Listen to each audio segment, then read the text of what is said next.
ఒక విషయాన్ని ఇక్కడ అడుగుతా ఉన్నా. ఇవాళ రాష్ట్రంలో 1.4 కోట్లు 1,40,00,000 మంది వైట్ కార్డ్ హోల్డర్స్ ఉన్నారు. అంటే బిలో పావర్టీ. వాళ్ళు నువ్వు ఏ విధంగా P4లు చేస్తావా చంద్రబాబు నాయుడు గారు అంటే 8.6 లక్షల మంది ట్యాక్స్ హోల్డర్స్ ఉన్నారు. అంటే ధనవంతులు ఉన్నారని లెక్క. వీళ్ళందరికీ ఎలా అనుసంధానం చేస్తావు? ఏమిటి విచిత్రమైనటువంటి పథకం నాకు అర్థం కాల. ప్రజల్ని మోసం చేయడానికి ఈనాడు ఆంధ్రజ్యోతిలో ఫ్రంట్ పేజీలో వేసుకోవడానికి ఇచ్చిన పథకం తప్ప పేద ప్రజలను బంగారు కుటుంబాలుగా చేసేటటువంటి పరిస్థితి లేనటువంటిది ఒక పెద్ద స్టంటు, ప్రచారపు స్టంటు ఇవాళ చంద్రబాబు నాయుడు గారు తీసుకొచ్చారనే విషయాన్ని కూడా ఈ సందర్భంగా నేను చెప్పదలుచుకున్నా. ఇక్కడ ఇంకొక విషయం చెప్పాలండి. ఏ మాటకు ఆ మాట. పవన్ కళ్యాణ్ గారు అద్భుతంగా మాట్లాడాడు. అద్భుతంగా మాట్లాడంటే తన మనసులో ఉన్నది చాలా బాగా స్పష్టంగా చెప్పాడు. అదేమిటంటే ఆయన చెప్పిన మాటలు చెప్తాను, నేను వేరేగా చెప్పను. మన దగ్గర సత్తా లేనప్పుడు ప్రజలకు ఉపయోగపడే సత్తా కానీ, బలం కానీ, సమర్థత కానీ, తెలివితేటలు, ప్రతిభ ఒక నాయకుడి దగ్గర ఉన్నప్పుడు అది ఓట్లు చీలకుండా అది ఇస్తే ప్రజలకు బలం చేకూరుస్తుందని 2014 నుంచి చంద్రబాబు నాయుడు గారికి తన మద్దతు ఇస్తున్నాడట. అంటే ఏంటి ఆయన చెప్పేది? మన దగ్గర సత్తా లేదు. పాపం ఆయన దగ్గర సత్తా లేదంట. సత్తా ఉంది ఎవరు ఈ రాష్ట్రంలో? చంద్రబాబు నాయుడు గారు ఉన్నాడు సత్తాగా. ప్రజలకు మేలు చేసే సత్తా ఆయనకు ఉందంట. ప్రజలకు మేలు చేసే సత్తాతో పాటు పరిపాలించగలిగిన సమర్థత ఆయన దగ్గరే ఉందంట. ఆయన జీవితంతకాలం ఆయనే ముఖ్యమంత్రిగా ఉండాలంట. ఈయనేమో కింద సేవ చేస్తాడంట. ఇది జరిగినటువంటి విషయం. 2014 నుంచి ప్రయత్నం చేస్తున్నాను. నేను ఎందుకు ఈ విషయాన్ని నొక్కి నొక్కి చెబుతున్నానంటే చాలామంది పాపం పిచ్చోళ్ళు పవన్ కళ్యాణ్ ముఖ్యమంత్రి కావాలి, పవన్ కళ్యాణ్ సీఎం అని అరుస్తుంటారు కదా. మొత్తాన్ని సస్పెండ్ చేస్తాడు. జాగ్రత్త అరిశారంటే పిచ్చి పిచ్చిగా. ఆయనకి కావాల్సింది సీఎం, కావాల్సింది చంద్రబాబు నాయుడు. మీరేంటి మధ్యలో పవన్ కళ్యాణ్ సీఎం అంటే ఊరుకునేటువంటి పరిస్థితుల్లో లేడని కూడా ఈ సందర్భంగా నేను చెప్పదలుచుకున్నా. ఆయనకి సత్తానే లేదంట. ఏమండి నాకు అర్థం కాదా? ఎవడైనా నాకు సత్తా లేదని అనుకుంటాడా పోటీ చేసేటప్పుడు? నాకు ఈ సందర్భంగా ఒక సి నారాయణ రెడ్డి గారు రచించినటువంటి ఒక గేయాన్ని ఇక్కడ మీకు చదివి వినిపించాలనుకుంటున్నాను. ఎందుకంటే నిన్న మాకు ఉగాది సందర్భంగా మా సెంట్రల్ ఆఫీస్లో మా నారాయణమూర్తి గారని ఆయన చదివి వినిపించాడు. నాకు బాగా నచ్చింది. ఇవాళ అది గుర్తొచ్చింది. నా దగ్గర సత్తా లేదంటున్నా పవన్ కళ్యాణ్ గారికి చెప్తున్నా. అయ్యా, ఆ జన సైనికులకి, వీర మహిళలకి మీకు కూడా చెప్తున్నా, నా దగ్గర సత్తా లేదో అంటున్నా ఆ పవన్ కళ్యాణ్ గారికి చెప్పమని చెబుతున్నా. సత్తా లేదంటే ఎక్కడి నుంచి వచ్చిందండి సత్తా? ప్రయత్నం చేయాలి కదా.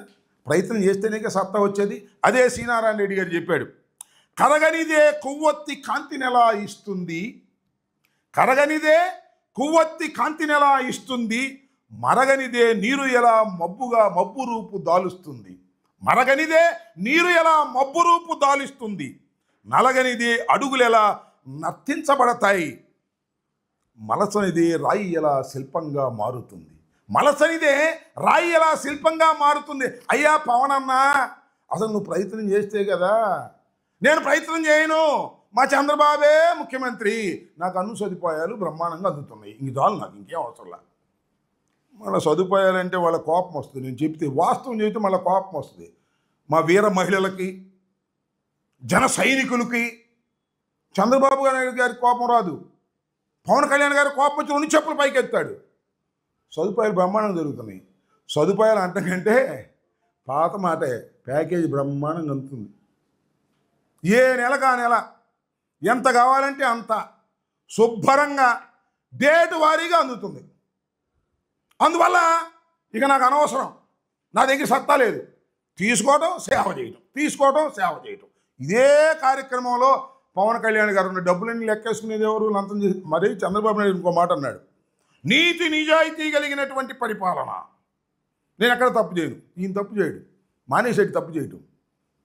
ఆయన వచ్చాడు తప్పు చేయటానికి. ఎవరైనా మంగళగిరి ఆయన, లెక్కంతా ఆయనే, వసూళ్ళని ఆయనే, ట్రాన్స్ఫర్లకు ఆయనే, కమిషన్లు ఆయనే, అన్నీ కలెక్ట్ చేయటం, లెక్క చెప్పడం, పవన్ కళ్యాణ్కి ప్యాకేజీ పంపటం, పవన్ కళ్యాణ్ ఏమో నాకు సత్తా లేదంటాం. ఇది స్టంటు. ఏంటో నాకు అర్థంగా. నిన్న పాపం చూశాను నేను డయాస్ మీద చంద్రబాబు నాయుడు గారి బొమ్మ ఉంది, మార్గదర్శి బంగారు కుటుంబం. మార్గదర్శి అంటే నాకు అది గుర్తొచ్చింది. ఎవరిది? రామోజీరావు గారు మార్గదర్శి. అందరికీ టోపీ పెట్టి డబ్బులు చేసుకుని ఇవాళ కోర్టుల్లో ఉన్నటువంటి పరిస్థితి. బంగారు కుటుంబం అంటేనేమో ఆ రెండు కుటుంబాలు గుర్తొచ్చినాయి.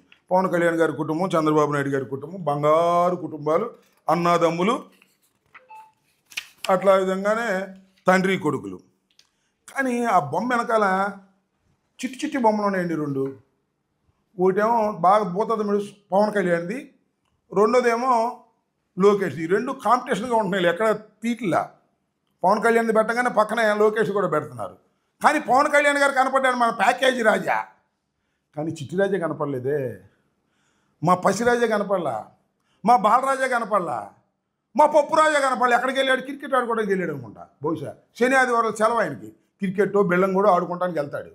శని ఆదివారం ఆయనకి సెలవు, మన చంద్రబాబు నాయుడు గారికి 15 రోజులకు ఒకసారి సెలవు, మన పవన్ కళ్యాణ్ గారికి ఏమో మరి ఎప్పుడు సెలవు వస్తుందో ఎప్పుడు ఉండదో తెలియదు. మొన్న రాలా, అంతకు ముందు రాలా క్యాబినెట్ మీటింగ్కి, మళ్ళీ వాళ్ళు వచ్చాడు. మరి ఇది ప్యాకేజీ మహత్యమో ఏం మహత్యమో మాకు తెలియట్లా. ఆయనకి అసలు సెలవులు ఉంటాయో ఉండవో అర్థం కాదు. సత్తా లేని నాయకుడు, మరి సెలవులు ఉంటే ఏంటి లేకపోతే ఏంటి? సత్తా లేదు, సత్తా కోసం ప్రయత్నించే పని లేదు. ఇది ఇవాళ రాష్ట్రంలో జరుగుతున్నటువంటి అంశాలు. P4 అని చెప్పి తన బాధ్యత నుంచి తప్పుకుంటున్నటువంటి వ్యక్తి నారా చంద్రబాబు నాయుడు గారు. పేద ప్రజలను ఆదుకోవలసినటువంటి ముఖ్యమంత్రి ప్రభుత్వ పాలసీలు పక్కన పెట్టి ప్రైవేట్ రంగంలో ధనికులకు ఈ బాధ్యత అప్పజెప్పి తప్పుకుపోవాలనుకునే పిరికి ముఖ్యమంత్రి నారా చంద్రబాబు నాయుడు గారు. నారా చంద్రబాబు నాయుడు గారు ప్రజల పక్షాన ఉండి పేదరిక నిర్మూలన కోసం ప్రయత్నం చేయవలసిన వ్యక్తి మొత్తం ప్రైవేట్ పరం చేసేసి ప్రైవేటు వ్యక్తులకు రాష్ట్రాన్ని అమ్మేటటువంటి కార్యక్రమం చేస్తూ ఇవాళ పేద ప్రజల గురించి మాట్లాడే హక్కు నైతికంగా మీకు లేదు. అందువల్లే బంగారు కుటుంబాలన్నీ నువ్వు బిగిన్ చేయగానే సెలవు వెళ్ళిపోయారు. వాళ్ళని పట్టుకొచ్చారు, మీకు బంగారు కుటుంబాలు, మీకు డబ్బులు ఇస్తాము రమ్మని. పాపం వాళ్ళకేం తెలుసు, వచ్చారు, చూశారు ఇక్కడ అంతా ఇదంతా గందరగోళంగా ఉంది, ఈ బంగారు కుటుంబంలో మనకు పైసా వచ్చేది లేదు, సచ్చేది లేదు. ఈ ఉపన్యాసాలు, ఈ సొల్లు పెట్టల ద్వారా ఏమంటాడు? సెల్ ఫోన్ ఆయనే కనిపెట్టా. అబ్బా కింద టౌలు కొడతారు. సెల్ ఫోన్ ఆయన కనిపెట్టా అంటే ఐటీని తీసుకొచ్చింది ఆయనేనంట. అందువల్ల అందరికీ సెల్ ఫోన్లు వచ్చినాయి. ఏంది పెట్టల దొరకదని నాకు అర్థం కాల. ఐటీ సెల్ ఫోన్లు ప్రపంచవ్యాప్తంగా వస్తున్నటువంటివి. ఆ సమయానికి నువ్వు అక్కడ ఉన్నావు, దాన్ని చెప్తున్నావు. మళ్ళీ కొన్నాళ్ళు పోయిన తర్వాత ఏమండు, అసలు పోలవరం నా ప్లానే, నేనే ఫౌండేషన్ వేసా, నేనే మొత్తం చేశా అని చెబుతాడు. నమ్మి ఆ మైకులు నమ్ముతారు. ఇప్పుడు చంద్రబాబు నాయుడు గారు చెబుతున్నా ఎన్టీ రామారావు గారి దగ్గర నేను శిష్యర్కం చేశానని, శిష్యర్కం అక్కడ చేశానని చెప్పి ఆయన దగ్గర నుంచి కొట్టేసినటువంటి రాజకీయ పార్టీ P4లు, సూపర్ 6లు ఎగ్గొట్టి P4లు పెట్టి ప్రజల్ని మోసం చేయాలనుకుంటున్నటువంటి తెలుగుదేశం కూటమి ప్రభుత్వానికి రోజులు చెల్లాయి. కాకపోతే ఎన్నికలు ఇప్పుడు లేవు, చూస్తున్నాం కదా. స్థానిక సంస్థల ఎన్నికల్లో వాళ్ళు ఎంత చేసినా తిరగబడి మా నాయకులు ప్రయత్నం చేసి మళ్ళా నిలబెట్టుకునేటటువంటి కార్యక్రమాలు చేస్తున్నారు. ఈ P4లన్నీ కూడా ప్రజల్ని మోసం చేసి ఒక చీటింగ్గా భావించాలని ఈ సందర్భంగా మిమ్మల్ని నేను కోరుతూ ఉన్నాను. ఓకే,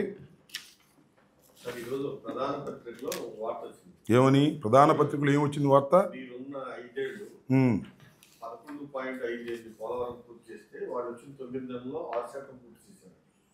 నేను ఒకటి అడుగుతానండి. ప్రధాన పత్రికలో ఆ పత్రిక రాసిన పత్రికకి చంద్రబాబు నాయుడు గారు చెబితే నేను మనవి చేస్తున్నా, చర్చకు నేను సిద్ధంగా ఉన్నాను.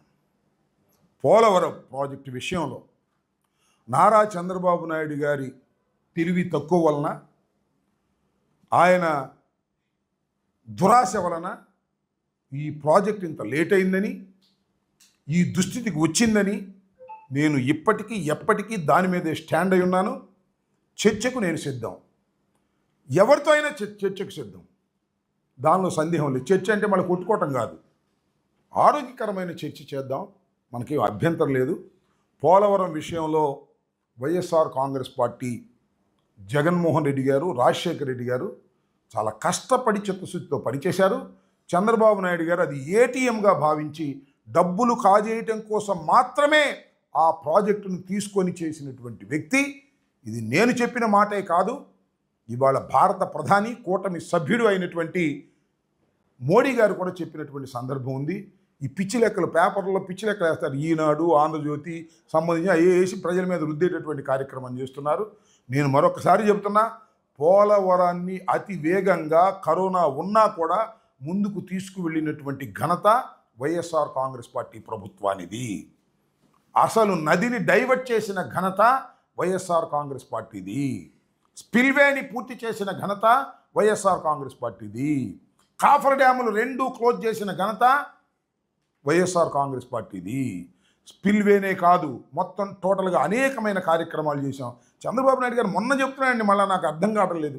ఆయన అమాయకుడా లేకపోతే చెప్పిందే చెప్పి ప్రజల్ని నమ్మించాలనుకుంటున్నాడా నాకు అర్థం కాల. ఆయన అంటాడు, మేము డయాఫ్రమ్ వాల్ వేసేసాం, జగన్మోహన్ రెడ్డి గారు వచ్చి కాఫర్ డ్యాములు పూర్తి చేసి